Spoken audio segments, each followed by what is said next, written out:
and welcome to the Run Pure Sports Around the Rim NBA DFS show. I'm your host, Mangone, and I'm back with two of my guys at Run Pure Sports here. We got Hoop, we got AP. We'll kick it to you first, Hoop. You had a good little day yesterday. I had a good day myself. It was a fun time. NBA playoff basketball is back. So how's it going over there? Yeah, we've talked about it every day. It's definitely my favorite time of year and yours. It's a little different time of the year, but it's, we got the NBA playoffs, which is the most important thing. Just amazing to watch. It's cool. I kind of thought going into this bubble that the favorites would have a big advantage, but it looks like it's flipped a little bit where these underdogs are able to hang in these games. We saw the Nets hang yesterday. Saw Dallas beat the Clippers, and the day before that, Portland beat the Lakers. So it's going to be interesting. I mean, it's a different dynamic that a lot of these players aren't used to, but it's been solid basketball so far. Some of the coaching decisions, though, man, like I just don't get it. So last night, watching the Clippers Mavs game, Luka, one of the best players in the league, Reggie Jackson, one of the worst defenders in the league. Why was Reggie Jackson guarding Luka for a majority of that game? Does that make any sense? No, I was so confused by it. Nothing made sense. The coaching has been really rough. Alec Burks not getting run didn't make a ton of sense until later on. We can't predict coaching, right? You can't predict Mike Malone. That's the one guy too. Yeah. Another one. Just you don't know. But I mean, you have Paul George and Kawhi Leonard, like two of the best defenders. They can defend anybody, any position in the league. And they're standing there watching Reggie Jackson on Luka. Just made no sense to me. And he went off to start that game. I mean, Luka just was doing whatever he wanted. Didn't make much sense. Yeah, didn't make much sense. Speaking of things that didn't make much sense, I see your background, AP. The Lakers, what happened with them? I mean, you're on the side with me. You think the Lakers will get this thing done against the Blazers. So we can't let Tony, have this Blazers victory lap. It'll be brutal. So please tell me about how the Lakers are going to turn this thing around for us, please. Yeah, they're going to do it by playing LeBron every minute of the game, like last game. I mean, the team's a disaster without him running the offense. I mean, they looked very bad. They couldn't get anything going. When it's just AD out there running things. And so that's their biggest issue right now. And they need to fix it or they're going to be in trouble. I think they do against the Blazers, but we'll talk about that game later. But yeah, yesterday, I mean, so my one comment is the margin for error is so slim right now in playoff DFS. Like a play like Alec Burks will absolutely destroy you, So every decision is extremely important when you're creating your lineups. You got to spend some time thinking through each decision you make. Why are you playing this guy over this guy? I mean, that's like Mangone, when we were talking last night, I mean, you absolutely nailed it. Those 2v2, 1v1 decisions are just crucial. So, Alec Burks, I mean, gosh, I'm watching this game, making dinner. I was grilling out last night, and I come in the second quarter, and he hasn't entered the game yet. And I'm like, what is going on? And then he gets in, and his first three shots, the ball's like in and then out. It's like, halfway down, and then it pops out. And so I knew it wasn't going to be a good day for him after that. He got pulled. I think he played 6 minutes in the first half, made no sense. And I was overweight on him, and it was a bad move. Yeah, listen, I liked Burks. I luckily got off. Sometimes you just run a little pure and ran a little pure on that. But you said you were grilling yesterday, AP. What were you grilling? Tell the people. Are you like a grill master? Some burgers, steaks, I mean, summer's dying down. We're headed into the fall. We gotta, I gotta grill as much as I can. Yeah, get the last couple grilled in. Then we got football, and I love football Sundays, and maybe we'll have them on Saturdays too. I can't wait. Excited for that to all come around. And with NFL coming around, AP, why don't you tell the people what we're kind of planning for that? What's like the pricing we're going to do? How are things going to be working for NFL? Yeah. So right now, if you've been with us since we launched, we had a trial period, which you could just be paying $20 a week to get access to everything that we have.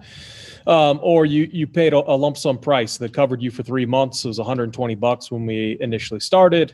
We're now locking in our final pricing. And if you want to get locked in for life, you can do so at a $65 a month rate that gives you access to everything. That rate's going to move up to $80 a month afterwards. So get in now, get it locked in. You have the option to keep that price your whole life. And we're going to always keep developing our tools and the things that we have. And we're constantly developing our team right now. I mean, we are literally always trying to bring people on to make sure that we're tackling all these slates and we're giving the best possible content that we can to all our members. Yep, I'm excited. Definitely want to, do everything we can to bring every, best person on to help our people out, right? That's something we talked about last night, trying to do what's best for our people. That's what we're trying to do for you guys.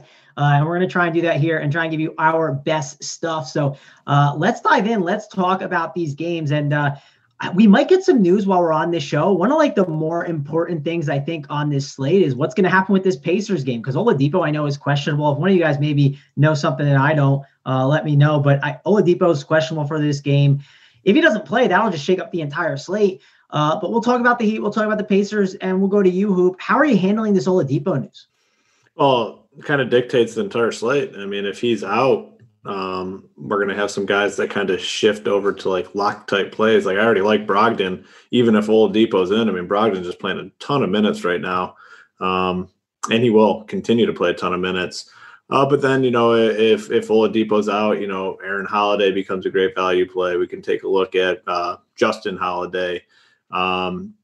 It really does shake up the entire slate. Like you said, we're going to have some good values and a very strong, probably lock button play in a guy like Malcolm Brogdon. So really need the news. I was trying to mess around and build some teams before coming on the show here, and kind of got to the point where it's you know what, this is pointless because it could all be flipped upside down. Then the conversation is, if Oladipo does play and the news sounds good on him, no restrictions, blah, blah, blah, he's cheap. Do we play him?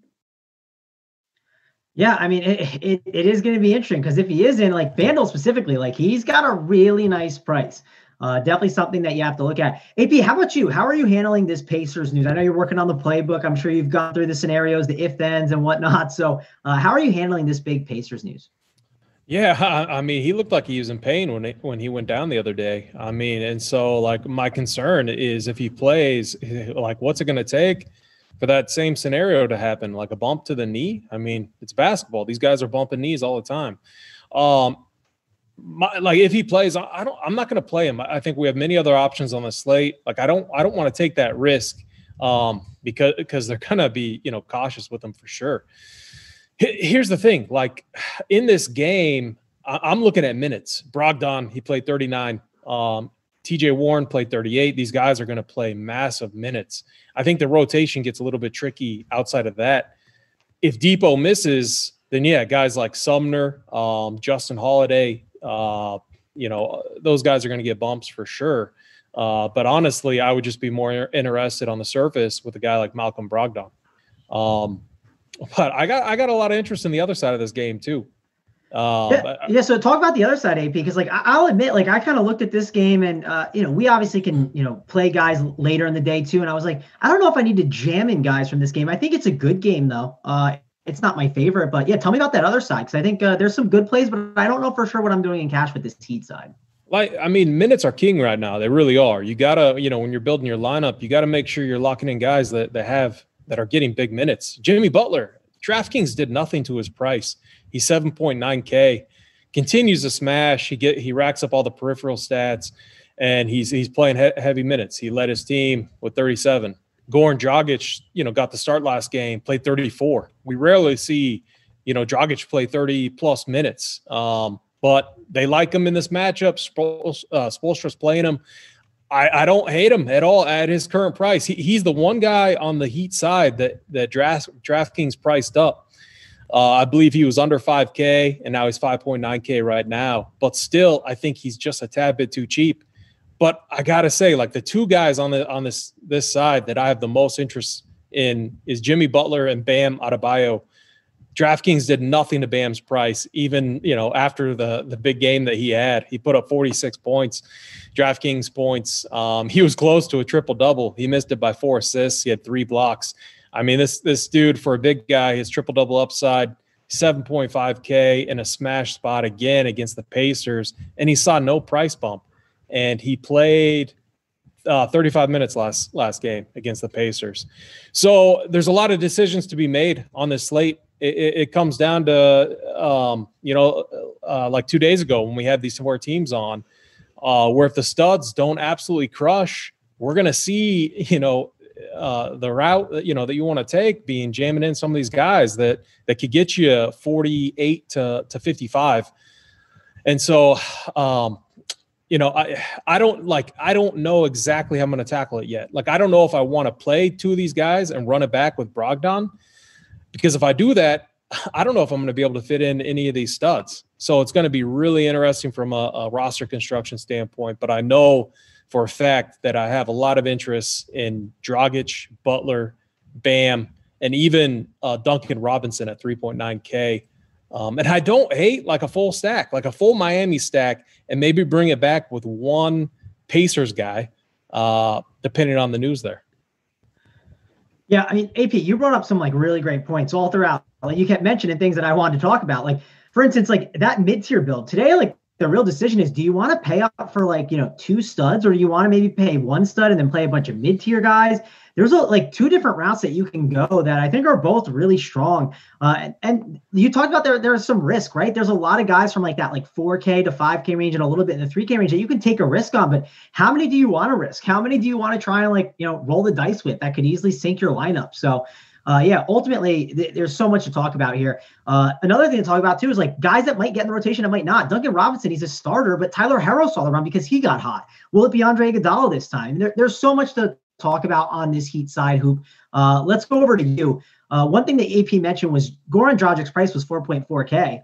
I don't think Dragic is fitting my construction right now, but I think if he was 5'5" the last time, he would have been priced up to like 6'5" and it'd be tougher. I still think 5'9" is good for him, Hoop. How about you? Yeah. I mean, it's one of those situations with Dragic where I don't hate the play. If I build my team and I have 5.9K left and Dragic fits, I'm happy and I'm moving on. He's that sort of play for me today. The one other thing about this Heat team is Jay Crowder is listed as questionable. And that may not seem like a big piece of news, whether or not he plays, but it kind of is because he played 25 minutes last game. Kendrick Nunn saw 0 minutes last game. So if we're going to assume Nunn is kind of out of this playoff rotation and Jay Crowder's out, like there's minutes. And I think that the 2 that benefit the most are going to be Iguodala and Duncan Robinson. And they're 3.9K. Robinson's 3.9K. Iguodala is 3.4K. Played 25 minutes last game. Only 9.25 fantasy points. I think that's like a floor type scenario. Like if Iguodala gets minutes, he typically finds a way to produce fantasy points. I'm willing to view that as an outlier performance, and I'd be willing to go right back to him if Crowder is out. And Duncan Robinson, like I said, he's a starter. If he gets hot from threes, if he hits a couple threes, he's going to play around 30 minutes, and he can certainly pay off that price tag with ease. So another situation where we got to kind of monitor the news. Like if Crowder's out, I think all these guys become more in play. And then like, AP touched on, Butler and Bam are just too cheap. Like Bam specifically at 7. Well, I mean, both of them. 7.9 is too cheap for Butler. 7.5 is too cheap for Bam Adebayo. Going to play a ton of minutes. Good matchup. They have the best part about them, both those guys, they have the potential to get up there in terms of fantasy production with the LeBron James and the Anthony Davises of the slate, and they're $2,500 to $3,000 cheaper. So makes it interesting for roster construction, but it's the first game of the slate, and it might be hard to avoid locking in a few of these guys. AP, we got Warwick Wilson in the chat. He says Iggy has no upside. Duncan, yes. Iggy, no. No offensive numbers for him. AP, I feel like you'd be on the Iggy train if Jay Crowder was out. I mean, he doesn't need upside, right? He's 3.2K. He'd fit the stars and scrubs build. I mean, how much upside do you need at that price? I mean, yeah. So 3.4K, the way I think it works if you're going the 2 stud route, like if you're going the James Harden and, whether it be Giannis or LeBron, whoever you think has more upside, and you're counting on those guys to get you 70 plus, which James Harden can do. Under that scenario, I think it works. Under a balanced build route, I don't know if I like it as much. Because if he gets you like 15 to 18, you need your other, you need your supporting cast, the other guys in your lineup to get to work. And so for me, if I'm digging that deep, it's going to be in a 2-stud type build. Yep, I agree. We'll go on to the next game. If we get any news, we'll circle back at the end. Kind of wait to see how everything shakes up with that. Before we do that, guys, please hit that like, hit that subscribe on the channel. We'll pick a number where we'll give away shirts in maybe like 10 minutes or so, but hit the like for us. That would help us out a ton. We'll give away some swag at a certain number. So we'll wait for some people to keep filing in, and hit that like while you're sitting there. Let's go to the next game, though. Let's talk about the Oklahoma City Thunder and the Houston Rockets. And I love this game from a DFS perspective. I think there's a lot of good opportunity here. We'll start with the Rockets side of the ball. Obviously, James Harden, he's one of the best studs on the slate. But the question is, his price is different, right? The one thing I noticed with this slate when building on Draftkings specifically is there's a good amount of guard value. Obviously, there's guys with multi-position eligibility, but there's a case to be made to maybe go like a Giannis and a LeBron instead of a Harden, because it could give you like $1,000 more or so. So how do you want to handle that? Are you jamming Harden in? Is he your number one stud? Yes, I think you do it. I mean, he hit a floor game last time out. We talked about it, like 58. We have 58.5 fantasy points. That's a floor scenario for me. Like, I don't see him doing that again. I think we can expect 70. He missed a few minutes too. I mean, he lost 3 or 4 minutes at the end of the game due to blowout. So, a guy that produces at his rate, those 3 or 4 minutes make a big, big difference. I'm going right back to him. I see what you're saying, though. It is tempting. And the one scenario where I would get off Harden is if it allows me to get 2 studs. Like if I'm playing Harden, I can't get that second stud in there, and I get off Harden, then I can play like, Anthony Davis and, Giannis or something like that. Then maybe that's where I get off Harden. But I think we just stick with what we know in DFS and you lock in, especially in cash in tournaments. Maybe it's a little bit different. Like Tony had success 2 nights ago fading James Harden. I still don't think it was the right move based on the dynamics of that slate. But in cash games, I think you play Harden and you move on. All right, AP, how about you? How are you handling James Harden and this Rockets team? Yeah, I mean, Hoop covered it pretty well. Like, he's obviously the best play on paper with Russell Westbrook out of this game. I mean, he sees a massive usage bump, a massive fantasy point per minute bump. He's elite all around. Like so here's the thing, though. The backup guys or the peripheral guys from the Rockets were playing so well this last game. We like rarely ever see a stretch where Harden doesn't play. But if you look at it, when he subbed out in the first quarter, it was like at the 3:30 mark. He did not sub back in until the 7-minute mark in the second half. You rarely see that from James Harden. And it was because the Rockets extended their lead during that period. The backup guys were playing extremely well. It's hard pressed to think that they, continue that. And what we'll see is if those guys are struggling with their shot, you're going to see James Harden take over again. So that's like, if you fade him in cash, I think it could be a disaster. Like if he puts up 70, 80 fantasy points, which he definitely could in this game, you're going to want him in your lineup. And so that's a key. Like 2 of my main decision points on the slate are him and LeBron, because LeBron is going to see a ton of minutes, and we'll get to that game. That's the last game on the slate.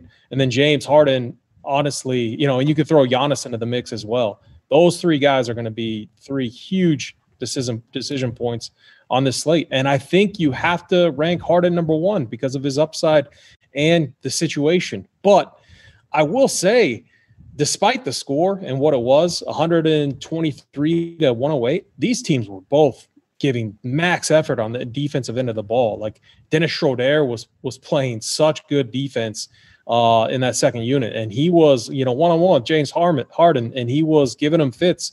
Like, man, talk about a guy that's just turned around is the defensive side of his game. I think when he played for the Hawks, he was like had one of the worst defensive rating grades like out there. Like he was just terrible. But now, I mean, he's a much better defender. And so, yeah, this game for me comes down to James Harden. And then I have a lot of interest on Chris Paul on the other side. I think Chris Paul is going to have to put, if if OKC wants to steal a win or wants to try to steal the series, it has to be because of Chris Paul. I wasn't on him, in game one, but man, if you watch this game, he has to take over. And he's racking up the peripheral stats. He has triple-double upside. He missed it by 1 assist last game. I think we see an increase in raw scoring from him as well. And so I think at his current price, he has really nice upside in this matchup. And I think he's going to make it personal. It already is against his former team, but he's a guy I absolutely like today for sure. And real quick, I'll mention they came out, Oladipo's warming up. So I just got another word. Let's see. He basically says Victor Oladipo's warming up and he'll get information shortly on it. So we'll get something soon on the Oladipo news. If chat's wondering or wants to say anything about it, just want to mention it there. Hoop, let's go back to you. Let's talk about some of the other guys, right? We talked about Harden. He's like the stud on the slate. I like Eric Gordon a lot here. I think Jeff Green's another great option. They've been running, Jeff Green a ton. D'Antoni, even before the first game, he talked about how he likes running Harden in that pick and roll with Jeff Green and how it works out so well with the pick and pop. So, Hoop, talk to me about this Rockets side, because there's a lot of other pieces I think we need to plug in some of our lineups. Yeah, and the prices are pretty fair. I mean, they didn't get bumped up. We talked about how well some of these bench guys played. Not bench guys. Well, I mean, Eric Gordon started, but Jeff Green played really well. Eric Gordon played really well. Those two specifically, and they really didn't get a massive price jump around the industry. Aaron Gordon can be a frustrating guy to roster. There's no doubt about that. But he's under 5K on both sides. He played 30 minutes. He shot 17 times. That's tough to come by for a guy in this price range. So I think he's a really strong play. Jeff Green, yeah, you were on the Jeff Green train 2 days ago. Worked out very, very well. And, he's playing well. The coach talk is behind him. The price tag is still fair. I mean, if he's going to play 32 minutes in this series, he's active enough, not much competition out there for rebounds. He can shoot the three, just a really solid fantasy player. So I like Jeff Green as well. The interesting one for me is Robert Covington, guy that we can typically rely on for solid fantasy output. Wasn't there that last game. It was mostly due to Jeff Green and how well he played. But the price has come down on Covington a little bit. He's 6K on DK. He's 6.5K on FanDuel. I think because he had that stinker in game one, his ownership will be low. And I think that makes him a really good tournament play. On the OKC side, I think my favorite play is Schroeder. Got the minutes, 32 minutes, did nothing with him, only 11 fantasy points. The most important part for me is the 32 minutes. He's a scorer. They need scoring. I really like him today. The price came down too. So the price is fair on him across the industry. I think he bounces back with a good game. And then the last thing I'll say is Gilgeous-Alexander freaking sucks at basketball. He is not good. I cannot stand even watching him play. He's awful. And that's it. Yeah. I'll say this, SGA, he is not a guy playing your cash games. If you want to shoot for the moon and the upside, sure, I get he has it, but I'm not digging that. I'm going to go with the safer guys. Yeah, I'm with you a little bit on that one.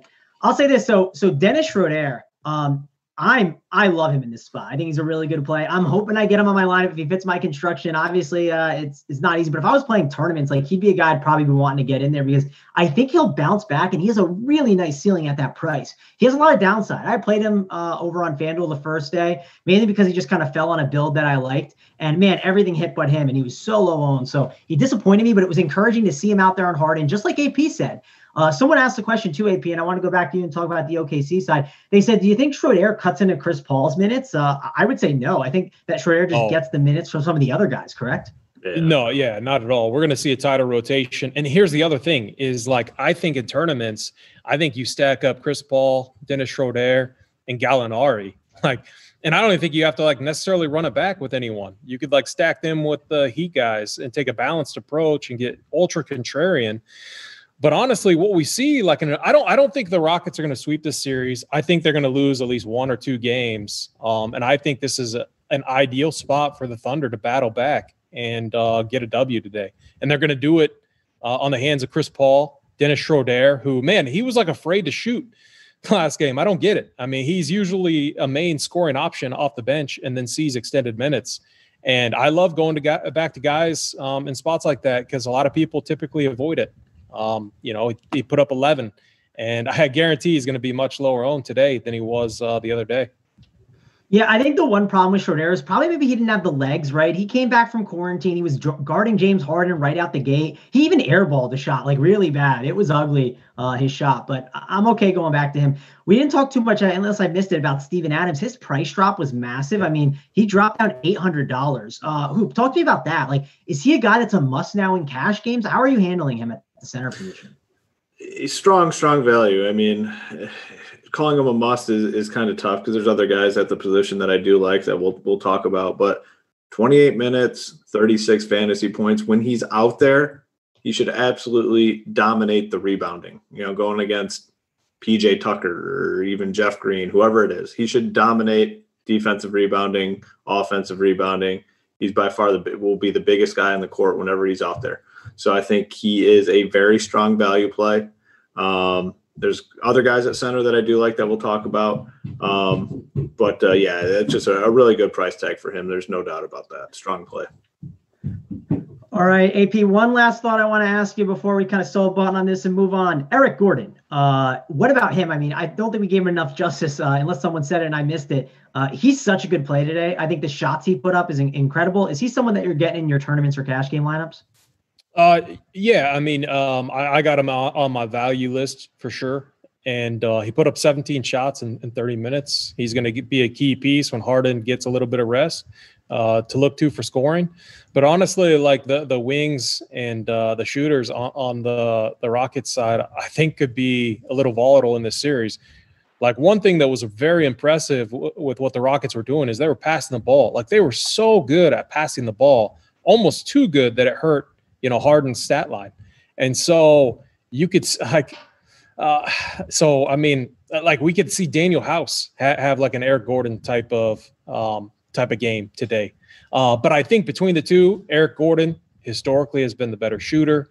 But I still think his price is fine. I think he's safer, but I think if you want to pivot, you go to House.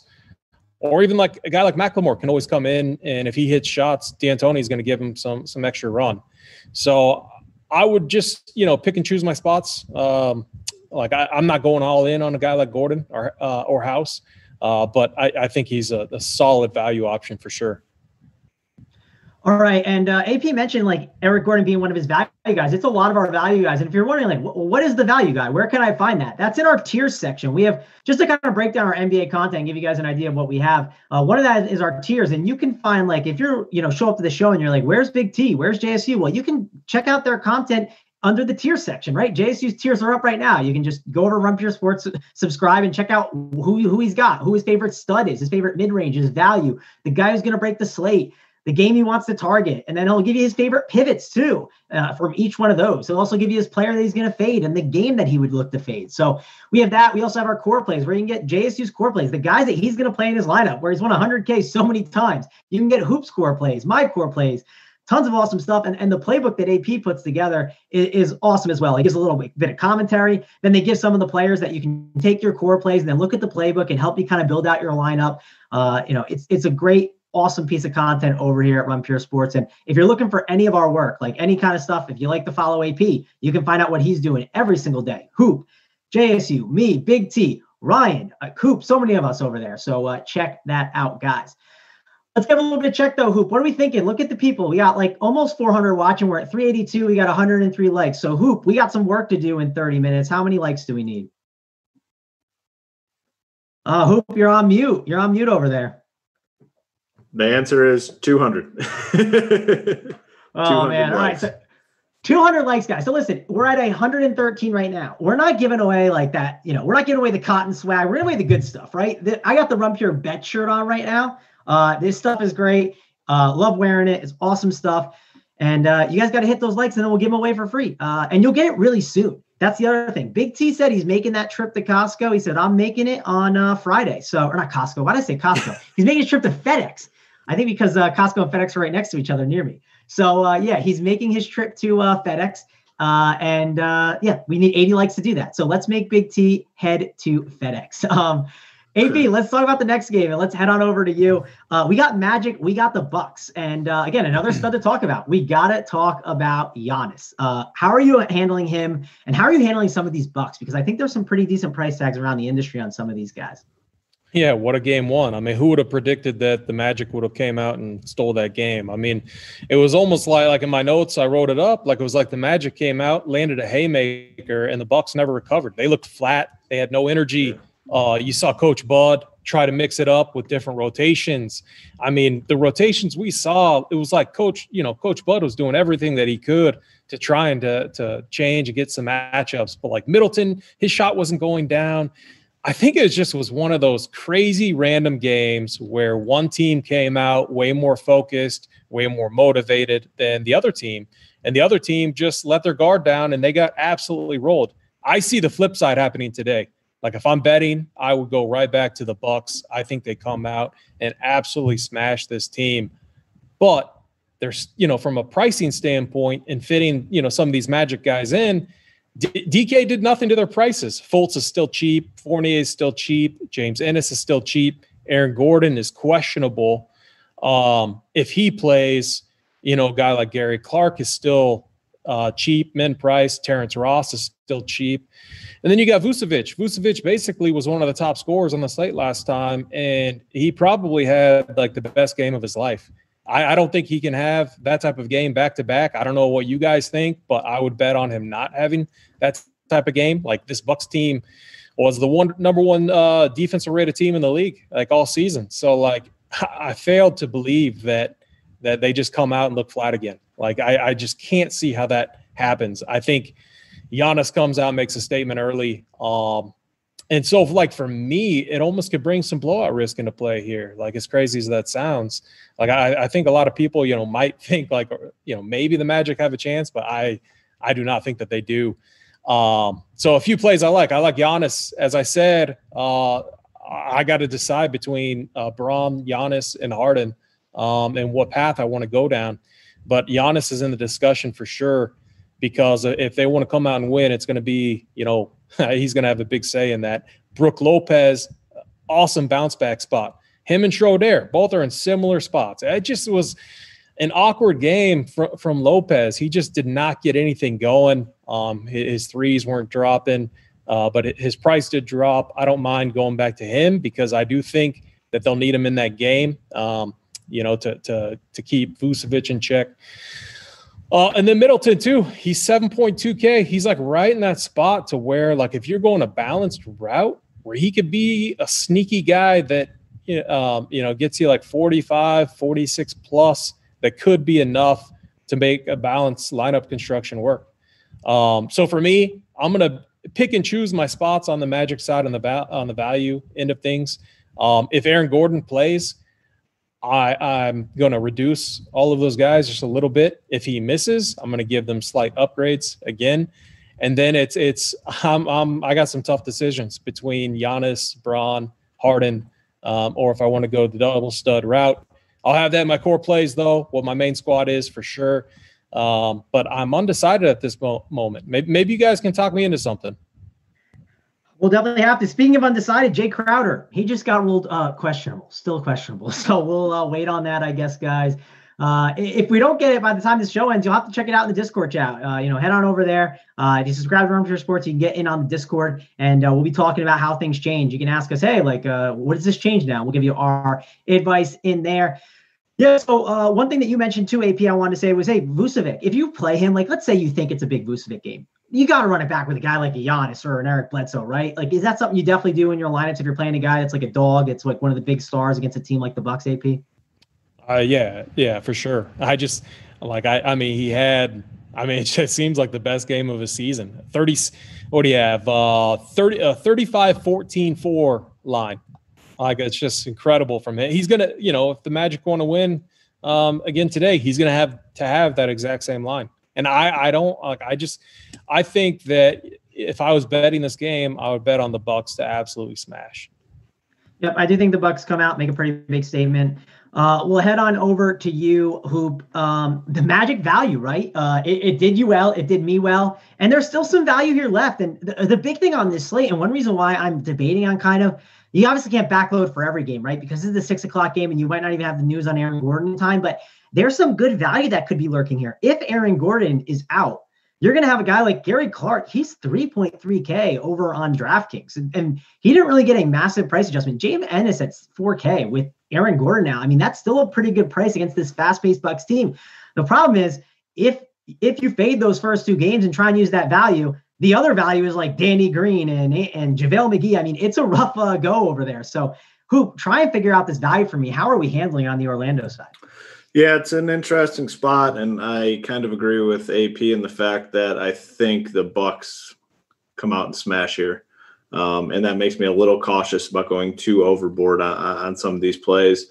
So what I'm going to probably do in this game for cash games is focus on the guys that I think are underpriced, and the first one is Eric Bledsoe. I think Eric Bledsoe is a really good play today at 5.3K. Played 28 minutes. That's good enough for him. And he finished with 28.5 fantasy points. Solid game. So I think he's my favorite play in this game from like a price perspective.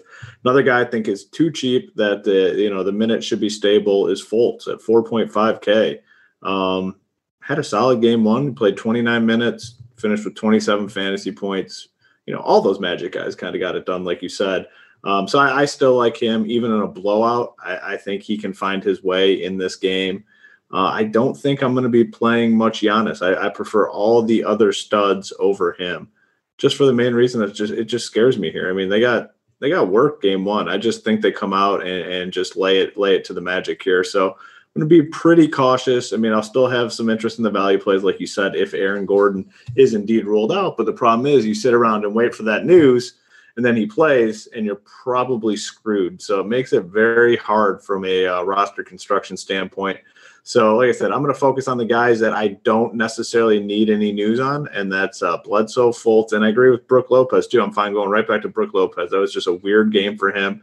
He had been stroking it from downtown. I think he gets it going here today in this game. He's only 5K on DK and pretty affordable on FanDuel too, 5.5K. So I like going right back to him.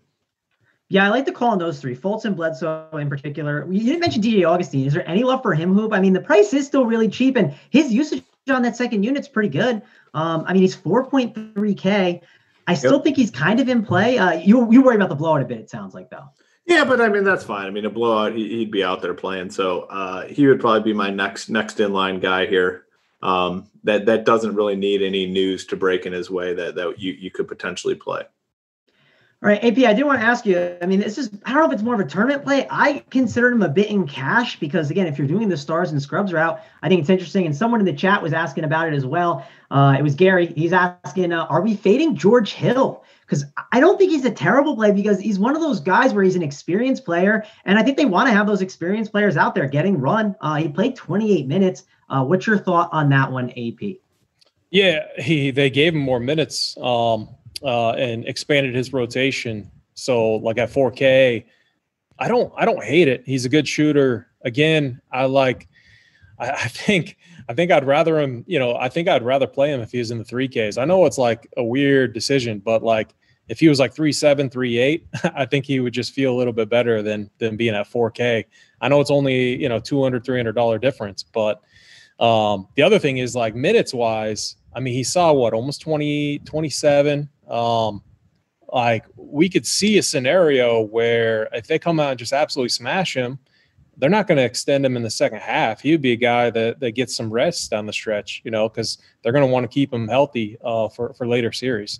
So I'm not in love with the play. I don't hate it. I'm not in love with it. Like what I would rather do is let's just say the Bucks come out and smash them. Let's just say like what I think happens is it's like 18-4 and we get a timeout and maybe we get a guy like Terrence Ross checks in early and then, using him as a spark off the bench to get some scoring going. I'd almost rather take a shot on a guy like that on the Magic side. All right, cool. Any final thoughts on this game, AP, or you want to move on and talk about the Lakers and Anthony Davis and LeBron? I think it's just keep an eye on the news, pick and choose your spots. I think Middleton could have one of those games though. It's so rare to see him. I mean, he was 33% from the field I mean, he had probably one of the worst games that I've seen him have in quite some time, and he still got 30 fantasy points. So the 45-plus game is there, and we could see it today. Yep, the floor game for 30, and he's 7.2K and 7K. It's definitely a tasty price, as Big T would say, I think, for little Chris Middleton, if you like that Bucks side. Let's head on over and talk about the 9 o'clock game, the late night game. We got Portland. We have the Lakers. We'll go to you, Hoop, because, I mean, you surprised me a bit. I thought maybe you'd say Giannis over LeBron, but it sounds like you're liking LeBron or maybe even Anthony Davis instead. So break down this Lakers side. How are you handling these two studs?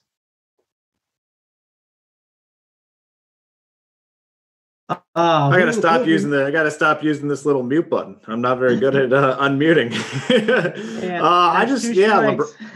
I'm usually not a LeBron guy, but I have to be now. I mean, their team's just so terrible. Their only chance of winning ball games is LeBron doing just about everything, and he did just about everything last game, and they still lost.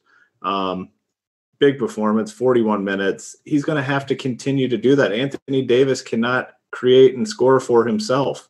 LeBron has to be out there. They don't have the options.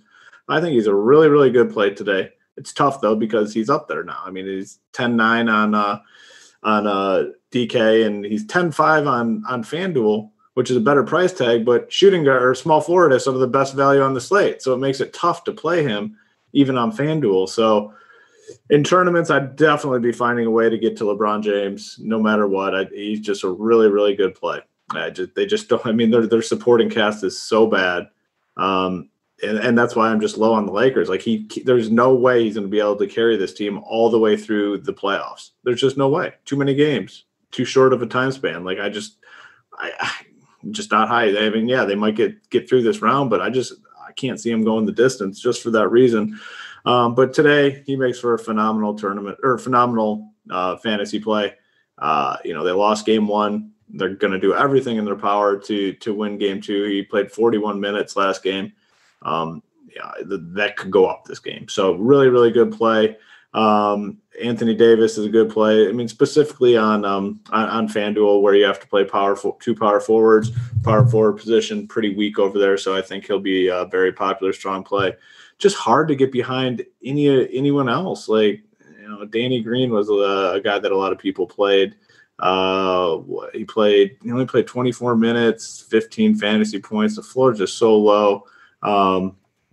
Dwight Howard, 15 minutes. It's AD and it's LeBron, maybe a little bit of Kuzma. He got 30 minutes, but his fantasy performance was underwhelming. I just can't bring myself to play anyone else besides those two big stars for the Lakers.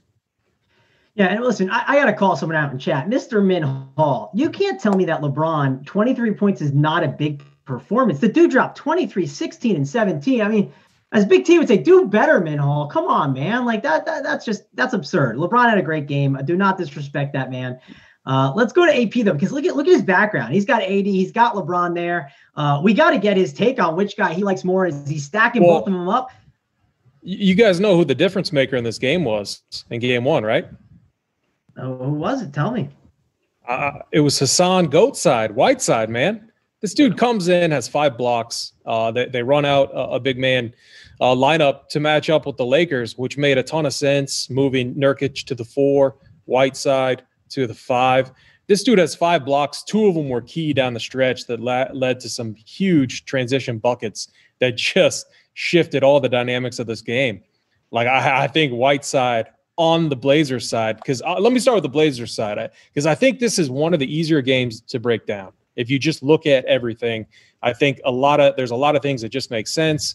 And what you're going to have to do is you're going to have to weigh the things that make sense in this game against all the other games that we talked about. But Whiteside, he got 26 minutes. He comes in, 5 blocks, 2 crucial key blocks that led to some huge points in transition for the Blazers that just changed the momentum of this game. I think they go back to this big boy lineup with Whiteside in there. You could say Gabriel got into foul trouble, but I think it was inevitable that Gabriel was just a piece to start, but it was going to be Whiteside that goes in to match up. against the size that the Lakers have in the paint. I can't, like 11K Dame, I can't do it. They locked him up in the first half. They're going to take the same approach. Like the one thing that the Lakers do have that's very good is their defenders in the backcourt.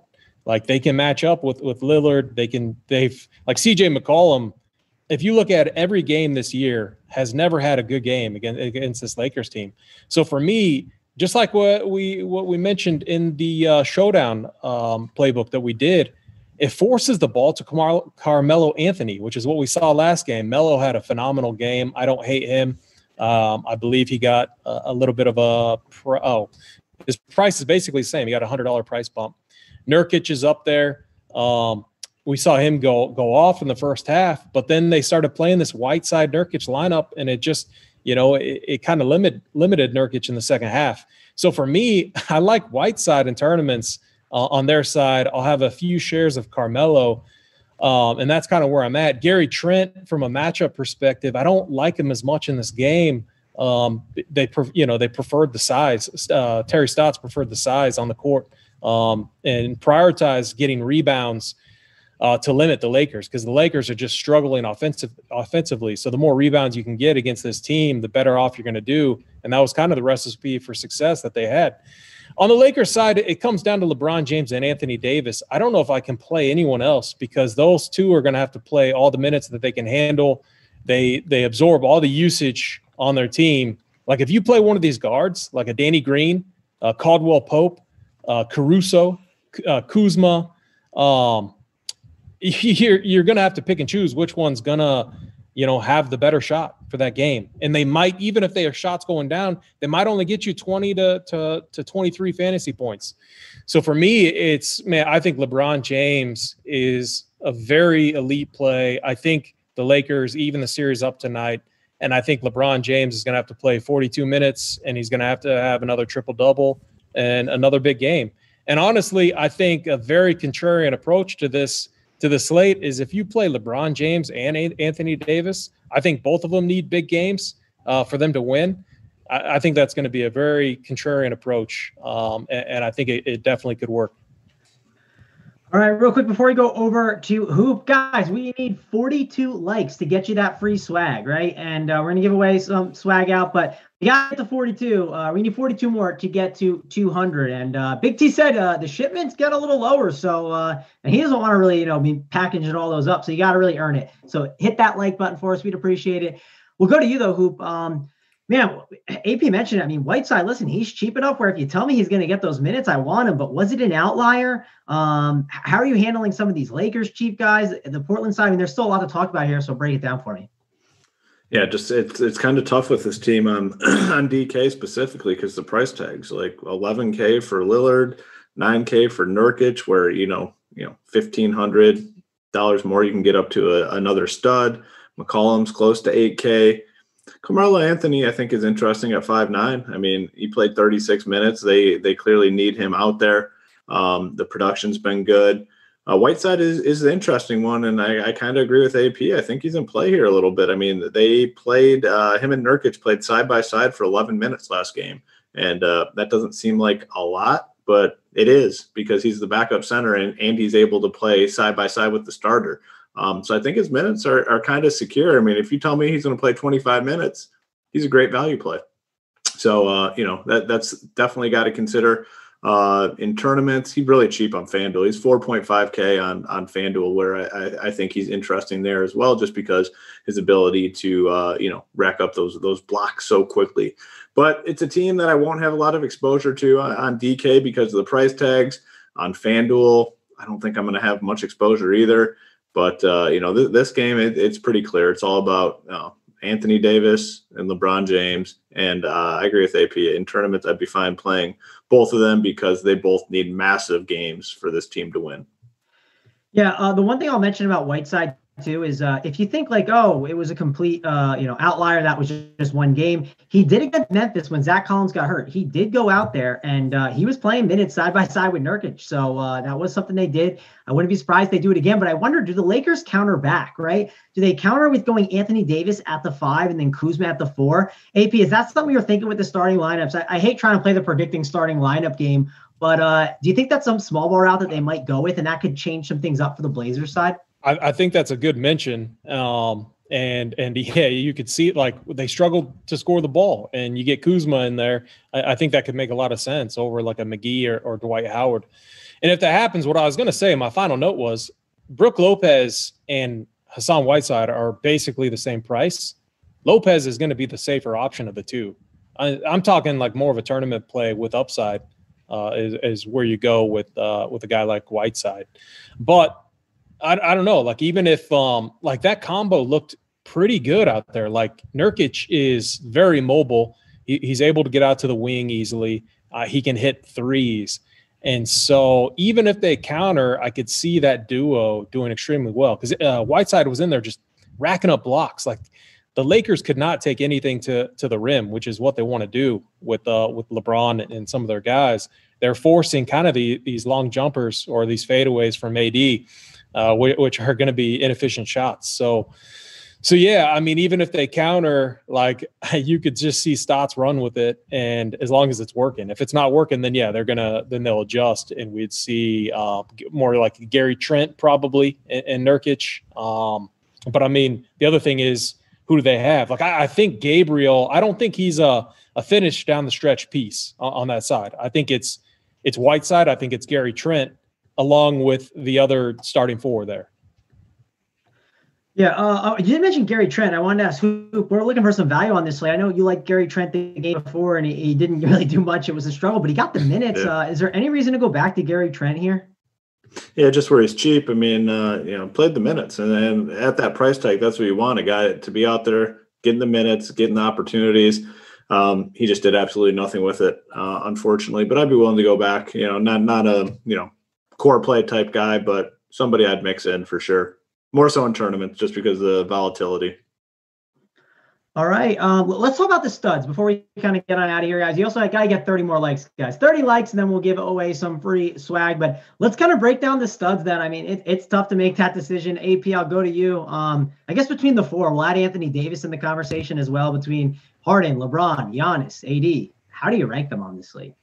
So I'm gonna rank them LeBron 1. And the reason is because I think we're getting 42 minutes, and he's the cheapest of all the studs. So I got LeBron 1. I got James Harden 2, obviously because he's got the highest floor, highest ceiling with Westbrook out. And then I got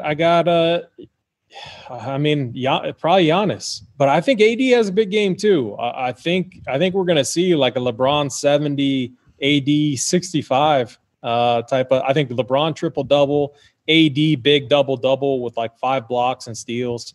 Like I think it's just going to be. I think those two are going to crush. All right, Hoop. How about you rank the studs? Yeah, I'm going to go Harden, LeBron. There's a big enough price difference between AD and Giannis where I'll go AD and then Giannis. All right, I'm going to go with I'm going to cheat a little bit. I'm going to say James Harden 1. Like I'm going to put him in, and then I'm going to say for like your other 2 options, right? Like build out your lineup first the other way. Don't like be like, oh, let me put in Giannis first or LeBron. Build out the other guys that you want. Make sure you get in those. So you don't just fall in like a really crappy value that you weren't expecting. Because sometimes you build your lineups out and you're like, how did like Torrey Craig end up in my lineup? You know what I mean? Or you'll land on George Hill and you really didn't want him, but it just happened. So maybe build it that way first and then try and tinker it out. I like them all. I'm going to say 80 is probably my number 4, but I think 80 is a more of a priority on FanDuel because the positions could be a little bit harder. So yeah, we need 23 more likes, guys. If you hit that, we'll give away the swag. Don't know if we're going to get there. We got about 5 minutes. Let's answer a couple of questions and then we'll get on out of here. I saw one question. It was, I'm struggling with power forward on FanDuel, Hoop. Jeff Green seems solid. After that, though, are the guys worth spending up? Bam and AD. Kind of what I talked about before. Like, how are you handling that power forward FanDuel position? Yeah, I mean, ideally you go AD and Bam, but it's tough, because if you lock in James Harden and there's not a ton of value at point guard, you probably got to pay up for a couple point guards. Makes it tough to get up to both Bam and AD. I'd be fine going down to Jeff Green. Covington is a little more of a discount than he was two games ago to Bam. So I'd be fine with some combination of those four, but I'm going to, most likely do everything in my power to get Anthony Davis in there. All right, AP. Let's see. Let's find a question for you. What about Fultz? Fultz, is he still in play if Gordon plays? I know you weren't as high on that Magic game, but Fultz seems like the value that maybe you'll have a little interest in. Yeah, he's a solid fantasy point producer when he's out there. But, I mean, he saw 29 minutes. I mean, it could be another one of those games, too, where it frustrates you. I think Mangone, you made a really good point. Put in one of the studs that you like if you're going that route. Don't put in the next stud.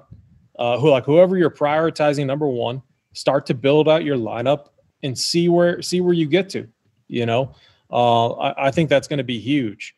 But I think Fultz is fine. I honestly, I think I like Terrence Ross a little bit better off the bench. But those are here. I think we're in the same spot. I think we're going to see, what did we say last time? Two hit value in the backcourt and one miss. And I think Evan Fournier was the guy that missed last time. And then, you got James Ennis in there too, who had he had a nice game. But it was all peripheral stats, Almost a third of his stats, about a fourth of his stats came from steals and blocks. So that's just another thing to consider with a guy like that. All right. Listen, we got 4 minutes left. So I was going to say, before we get out of here, AP, talk about the playbook, kind of what you do over there. Maybe someone's like, hey, what's a playbook? What's going on with that? Tell the people what the NBA playbook looks like. Yeah. So the idea of the playbook is to have one piece of information, one piece of content where all the information you need to make informed decisions can be found there. So, and we have a team approach when we build these. I do the game notes and commentary up top. JSU does the majority of the work on the player rankings, and then him and I discuss it. And Hoop is the guy that's leading the cash game discussion down in the tournament section, and we're coordinating with him to make sure that our plays align with the cash plays as well. Our plays on the left, if you remember, we got RPS top plays. Those are going to be our consensus top plays to target. The other side is going to be more so tournament type plays. If you want leverage, you want to go to the right side. But you can look at this and make some easy decisions. If you're a guy that likes to read, the game breakdowns are going to, it's a quick summary. It doesn't take long to get through, and you can make some quick decisions. The other thing that I love about our content that we've been working on is our tier section. If you got 5-10 minutes to make a build, you can quickly go to our tier section and see kind of a general consensus of where we are at individually. Then you could go to our core play section. You can see the actual plays that we are on. We leave 3 spots at least open, obviously, but then we write about why we're doing what we're doing. We're very transparent. It is what it is, and I just feel that these tools used together are going to give you a massive edge. And we've seen that. We've had a lot of member success. I mean, the screenshots have been ridiculous. So I just, I keep my head down and keep working every day to make sure that we provide the best possible content that we can.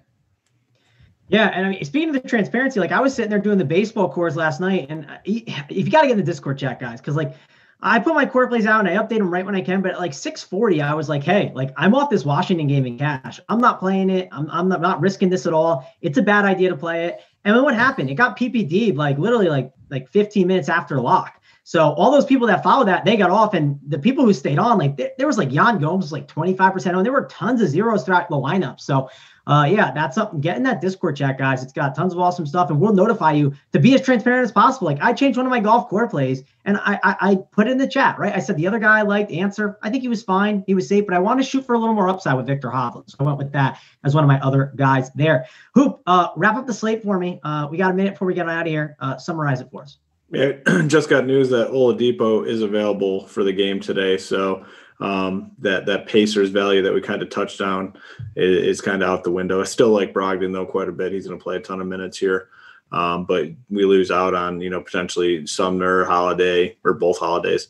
Yeah, good slate. I mean, it's we have a lot of star power here, and I thought it was very clear on 2 games ago. You just played James Harden, but with what's going on with LeBron and the Lakers. and talking to you guys a little bit, maybe it's not as clear. Maybe James or maybe LeBron James is right there with Harden. So I'm going to reevaluate some things, but still leaning towards locking Harden. It's a really good slate, really good day of games, and looking forward to it. Yep, and we fell short of the likes, guys, so we'll have to do it next time, but we have to get out of here. One last thing I'll mention, if you got to be late swapping. I will say, if you have LeBron James, and LeBron James is like 50% owned, and Anthony Davis, let's say he's 5% owned, swap him off if you're behind. Like, try and play catch up. Those are important things to do, but be smart about it. But we got to go, guys. Thanks a lot for joining us. For me, Mangone, Hoop, and AP, we're out of here.